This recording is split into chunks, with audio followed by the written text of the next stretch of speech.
Alright, so very soon on Global Dokkan, we are going to be getting the EZA for the free-to-play units. So I figured we could do a showcase on the LR BABIDI, because there's a lot of talk about these free-to-play units. Not many people like their design, and I would have to agree with the LR BABIDI. He's definitely pretty underwhelming. If you look at the difference between like the unit pre-EZA and then post-EZA, it's not that much. Like, you can tell they definitely held back, which I don't know why. It's a free-to-play unit that has a standby into Majin Vegeta, so I mean, that seems pretty hype to me. I would assume they'd want to make him good, but I guess not. I mean, he's still going to have some utility. Like I said, obviously free-to-play LR. He has his standby, so that definitely is very good. And he is also a support unit, so he has his uses, but overall, I would say he's not that great. So yeah, I guess with all that said, we can just go ahead and hop right into it. On this opening turn right here, we are going to have 6 out of 7 links active, and we do also have some support from the Garlic Jr. Now, one thing I do want to mention before we get into it, LR BABIDI technically doesn't have a 200% leader skill right now, so because I'm on a private server, I'm using this guy, which does provide a 200% leader skill to basically everybody, but right now he technically does not have a 200% leader skill, so his performance in this video is actually going to be a little bit better than it's going to be in reality. He's going to have an extra 60% to stats, when technically, you know, he doesn't have that because he doesn't have a 200% leader skill. So anyway, right here we're at 279k defense. Not really that great. I guess we get 50% defense on super, so after we super, what, we're going to be almost 400k defense. I mean, I guess almost 400k defense is solid. We do also get a 50% chance to dodge when we're facing a super class enemy, which of course we are doing that right now. So right here we're looking solid defensively because we have the 50% chance to take no damage, but in terms of just his raw defense, that's not really that great, right? Only 400k. Definitely very low, considering he doesn't have any guard, damage reduction, anything like that. And the dodge, again, is restricted to facing a super class enemy, which most of the difficult events in the game right now are extreme class dominated. So if you're bringing this guy in a difficult event, majority of the time, you're not going to have that high chance to dodge, which is heavily nerfing this guy, because as we said, 400k defense isn't really that good by itself. I mean, he does get 50% attack and defense on 12 and 18 key, so if you get additionals, he gets some reasonable levels of defense, like maybe 600k, but even then, if you don't have type advantage, you're going to take a lot of damage, right? So I'm not really the biggest fan of this guy's design. I feel like the high chance to dodge should have just been unrestricted, just in any slot or in any event. He's going to have that high chance to dodge. He is also supporting extreme class allies for 30% attack and defense. I like that. I mean, that's pretty useful. 30% attack and defense to all extreme class allies is very useful. It makes his utility on, you know, a lot of random teams just better. You could throw him on any team, and because he's got that support, as long as he's surrounded by extreme class allies, of course, he's making everyone look a lot better. Still, though, I mean, you know, he doesn't support for any key, which is kind of weird. I feel like they probably could have given him some key in that support, but, I mean, I guess it is what it is. Right here, we're at 283k defense. Yeah. I mean, this is a pretty good turn for him. We do have some support, I think, from Dbz and BABIDI. Let me check. I think they support, like, Terrifying Conquerors. Oh, no, Majin Power. Surely BABIDI's on Majin Power, right? Oh, no, he's not. I feel like he should be, because, like, Majin Vegeta. Okay, anyway. So we don't have any support right here, but we do have 7 out of 7 links active, so a good turn for him. We'll keep him in slot 2, and I guess we'll just get this 18-key super right here. So, yeah, I mean, after he supers, if you bring him in a difficult event where he has type advantage, he might be able to survive, and you could get away with him, you know, just on the team, maybe keep on floating him off. But if he takes a super, I mean, it's going to be too much damage, right? Because without the dodge, you're just relying on his defense, and as we already established, his raw defense is just simply not enough. And then even when you go into the standby skill, I mean, defensively, I'll say this, he becomes better, but not, like, that good. But we'll talk about that when we get to the standby. So, I guess just to go over LR BABIDI's kit now. He starts off with a 3 key and 140% attack and defense buff. I mean, that's good. You know, some extra key start of turn, especially for an LR, is useful. Just makes it easier to get their 18 key super. And then this guy does give all extreme class allies 30% attack and defense. We already talked about that. It's kind of unfortunate he's not supporting for any key, but I guess it's not the biggest deal. Still, supporting extreme class units is definitely very useful. And then he's got that high chance to evade enemies' attack when there's a super class enemy. Again, it really should just be unrestricted, but I guess it's still good he has it. I mean, if we are getting, you know, difficult superclass red zone stages, difficult events with superclass enemies, of course that means in there he could be pretty useful if you're getting lucky with dodging. And then he also does get 2 key, 30% attack and defense when performing his super. when there's an extreme class enemy. So that, of course, will be activated in most of the difficult events because, again, most of the difficult events are extreme class dominated, but only 30% attack and defense on super. It's not really that big of a buff. I mean, it's still nice, obviously. 30% attack and defense is that little bit of extra, defense, which is mainly what you're going to worry about because this guy's damage isn't going to be good. The only time his damage will be relatively useful is when you drop the standby, and even that, when you're in the standby mode, you're sacrificing being able to even super because Majin Vegeta can't super attack outside of his standby. So, I don't know. It's really wonky with this guy's damage. I would say he's mainly a defensive unit, but even that, defensively, he's not really that insane. But anyway, right here we're at 243k defense. We do have the standby. So, I mean, I guess we could just briefly mention the rest that BABIDI does, then we could just pop this. So, he does get the 30% attack and defense when performing a super and the 2 key when facing an extreme class enemy. And then he does also give extreme class allies a 10% chance to crit when there's an extreme class enemy. So, in terms of a support unit, I mean, he's pretty good. 30% to attack and defense for extreme class allies, and then the 10% crit chance if you're facing an extreme class enemy. But, I don't know. I mean, him as an actual unit is just not going to be good enough. Like, defensively, he just kind of sucks, right? 400k defense with no guard damage reduction, and majority of the time, no dodge. It's just not good enough, and he's just going to get obliterated. Maybe if you bring him type advantage, so I guess Cell Max would be a good fight for him. He can tank some normals, but a super is still just going to destroy him. I don't know, just a very wonky design. Again, you could tell they definitely held back with him, but anyway, we do have the standby right here. I do want to play this. Let me make sure I have these skip off, which I do. Yeah, the animation looks really clean. Again, it's a standby into Majin Vegeta, so, I mean, definitely really hype. I guess they got the hype down with, the free-to-play units for the anniversary. Of course, standby into Majin Vegeta, definitely really good. And then a free-to-play unit for the champ himself. Yeah, they nailed the choice for the free-to-play units. But anyway, let's go ahead and pop the standby.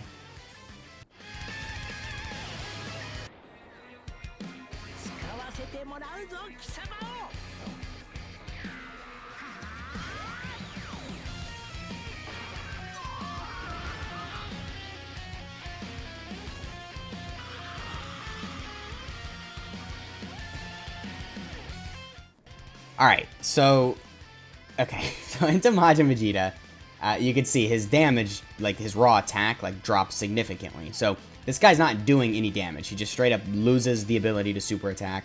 So it's very similar to the Z Duo, but unlike the Z Duo, defensively, he's not really that great. So in his passive, of course, he can't attack except for when performing the finish attack, like I just mentioned. And then he starts off with 3 ki and 150% defense start of turn. So I guess that definitely is pretty good.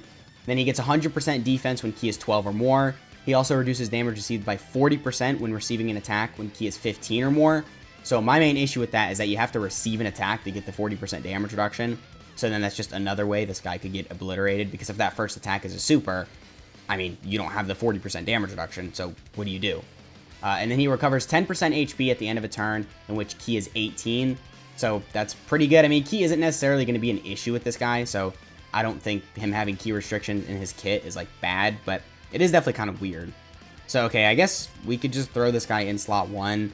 I didn't really bring any good linking partners for Majin Vegeta. I kind of just brought good linking partners for BABIDI.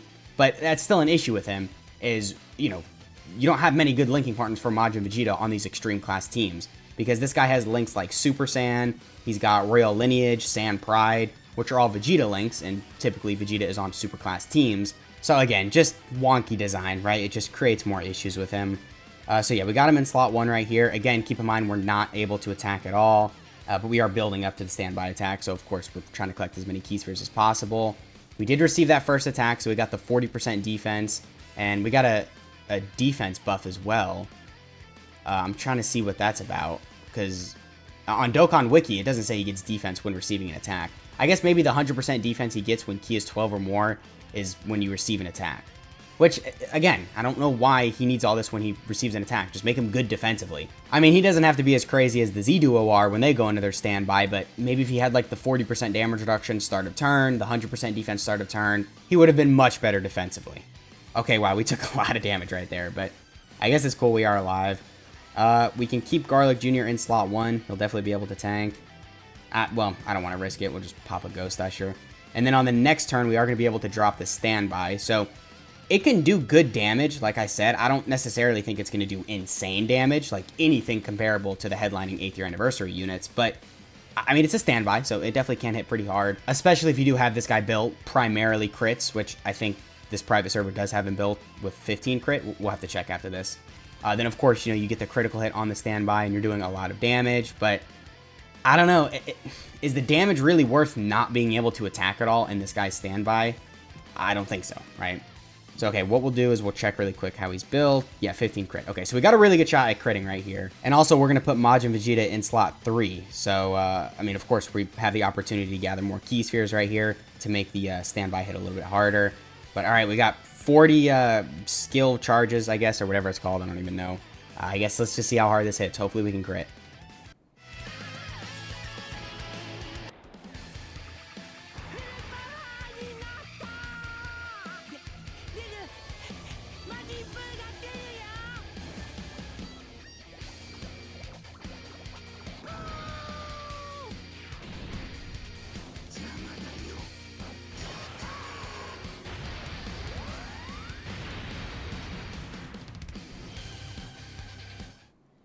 Okay, I mean, we didn't crit, 8 million damage, we had type advantage as well.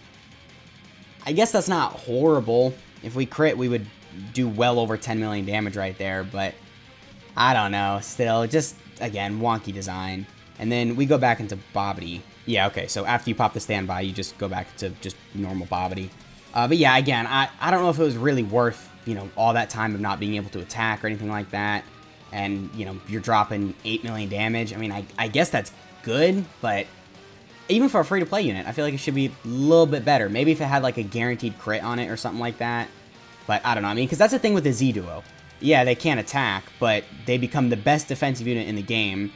I'm not exaggerating when I say that either. They're pretty much the best defensive unit in the game. They get, like, an insane amount of damage reduction with key spheres. Also, they have guard, so they're just crazy. And then when they do drop the standby, it's usually doing like 20 million damage, right? So it's really insane with them, and unfortunately, with Majin Vegeta's, it is just a little underwhelming. But I guess that's not to say it's completely useless. Like, if you have type advantage, it can do solid damage. If you crit, it can do solid damage. But because of the way BABIDI's designed, I don't really suggest you give this guy that much crit.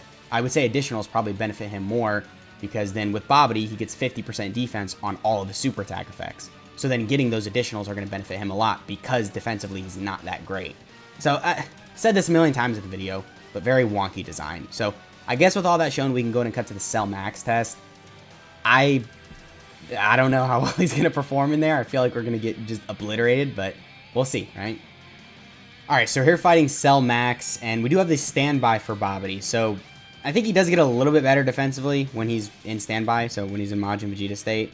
So we're just going to let him do the standby, and we're going to see how good he's going to tank right here. Of course, he can't do any damage. We'll try and just play the fight out, and then eventually be able to, like, drop the standby, but if we can't do it, we can't do it. Like, we might die right here. Boo and BABIDI might just get destroyed, because, I mean, this guy's linking partners aren't good, right? So, again, his teams are wonky.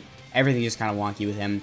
But anyway, first super is doing 250k damage, and then we are taking double digits afterwards, so, I mean, I guess, yeah, with the 40% damage reduction and type advantage, I mean, in here, yeah, he's going to look pretty impressive, especially in the standby. 250, okay, so we took the exact same amount of damage from the first super as the second. Although, didn't we get more defense with, like, after we tanked the second super? I don't know. Anyway, we took a lot of damage right there. We took over 500k damage in total, so wasn't that impressive, but considering it was 2 supers, and this isn't really the greatest unit. I mean, that's not horrible. We took normals at least, so I'll say that. But yeah, I think we're going to die right here from the Boo and BABIDI. So overall, not horrible, not really amazing either. I guess keep in mind, if you're facing a super class enemy, you do have that high chance to dodge. When you're in the BABIDI state, of course, Majin Vegeta, you lose that. But yeah, I don't know, just very wonky, right? His performance really just boils down to where you bring him, because if you bring him type advantage in a super class, you know, difficult event, he's going to look decent at least. And if he's on a full extreme class team, of course he'll be supporting everybody. But if you bring him in like Metal Cooler Core, you're going to get obliterated. I mean, not only because you have type disadvantage, but like, dude, just without the dodge, I mean, even type neutral, he's just going to get destroyed. So with all that shown, I guess we can go ahead and cut to the unit breakdown. Overall, he performed decent, I guess. Alright, so here we have Energy to Fulfill Ambitions, BABIDI. So starting off with his leader skill, it is Inhuman Deeds category Ki +3, HP and attack and defense plus 120%. Not the best lead, but for free-to-play players or newer players, you might be able to make some use out of that. His 12 key super attack effect is that he gets 50% defense for 1 turn, causes colossal damage, and then has a high chance to seal. I don't know why it's a high chance to seal. It should probably just be a guaranteed seal, but I don't know. Again, just a wonky unit, so I guess it makes sense. His 18 key is that he gets 50% attack and defense, causes mega colossal damage, and then has a high chance to stun. The high chance to seal, as weird as it is still good for Super Battle Road, and then the high chance to stun obviously is good for Super Battle Road, so, you know, I'll give credit where credit's due. And then his passive is that he gets 3 key, 140% attack and defense. He gives extreme class allies 30% attack and defense. He has a high chance to evade enemies' attack, including super if there's a super class enemy. And then he gets 2 key. He gives extreme class allies a 10% chance to crit, and then he gets 40% attack and defense on super if there's an extreme class enemy. I think in the video I mentioned he gets 30% attack and defense on super, but it's actually 40%, so I mean, I guess that's good, right? A little more attack and defense. And then his standby skill, obviously you switch to standby for 5 turns. You get 1 charge counter per key sphere obtained for all allies, and then it can be activated starting from the 4th turn from start of battle. I guess the good thing is that the condition is really easy, just turn 4 you can do it. And then his links are Brutal Beatdown, Master of Magic, Majin Resurrection Plan, Thirst for Conquest, Nightmare, Shattering the Limit, Legendary Power. Not really the best link set. I mean, Brutal Beatdown, Thirst for Conquest, Shattering the Limit, and Legendary Power are good, but other than that, all of the other ones kind of just suck. And then his categories are Resurrected Warriors, Majin Buu Saga, Terrifying Conquerors, Inhuman Deeds, and Corroded Body and Mind. So pretty bad category list too. I would say Terrifying Conquerors is pretty much the only good category he has. So then when you do go into standby into Majin Vegeta, you don't have the super attack effect because you can't attack at all. It's just completely canceled. And then start of turn, you get 3 key, 150% defense. You get an additional 100% defense when receiving an attack if key is 12 or more. You get 40% damage reduction when receiving an attack if key is 15 or more. You get 10% HP at the end of a turn when key is 18 or more. And then you get 300% attack when you do the standby. So yeah, he just needs a little bit more defense, honestly. He's just not good enough defensively for me to really, like, suggest you always use the standby. And even when you do the standby, it's not hitting that hard. It's going to do some solid damage, especially if you get the crit off, but if you compare it to the other standbys, it's not really anywhere near it. And I guess that kind of makes sense because this is a free-to-play unit, but still, I don't really think that's an excuse. He should be a little bit better in terms of his damage and defense. And then his link set does change. Now he has Super Saiyan, Majin Resurrection Plan, Saiyan Pride, Royal Lineage, Over in a Flash, Shattering the Limit, Legendary Power. So that's pretty much it with the LR BABIDI. Let me know what you guys are thinking of him down in the comments. Personally, he could be solid, but majority of the time he's not going to be, right? Because to be good, you need that 50% chance to dodge, and for that, you need to be facing a super class enemy, which of course is kind of uncommon, at least with difficult events. So once again, that has been the video. I hope you guys enjoyed, and I'll catch y'all in the next one.